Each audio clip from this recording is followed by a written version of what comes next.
konkretno zo'r haqiqiy o'sha internetdan ish topib ketish mumkin bo'lganligi, ya'ni o'sha joyga borib ishlashingiz mumkin bo'lgan yer haqida gaplashamiz. Ya'ni hozir konkretniy, populyarniy и тем более bu hozir o'sha mavsum.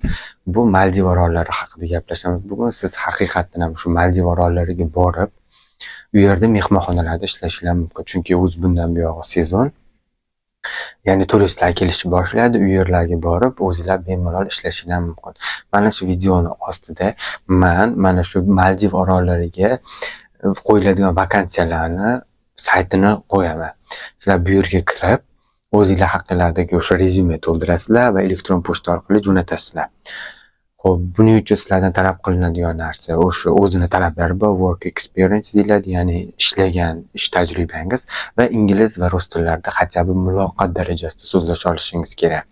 Albatta, bundan buyog'iga haqiqatan konkurensiya ko'p. Ozgina o'zingizlarning ustingizda ishlab, o'sha rus va ingliz tili darajalariga ishonib, mana shu saytga kirib, o'zingizlarga ma'qul keladigan ishga, vakansiyaga rezyume qoldiringlar. Ya'ni o'zingizlarning rasmiylarni qo'yasizlar, work experience'larni, education'inglarni, ya'ni o'sha biliminglarni, qanaqangi yo'nalishda bilimga egasizlar, shular haqida va qayerda ishlagansizlar, barcha ma'lumotlarni qo'yib, emailiga rezyumelarni jo'natinglar.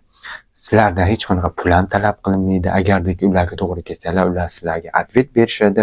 Albatta, shu yo'nalish orqali sizlar bepul, besplatniy ishga joylashishingiz mumkin.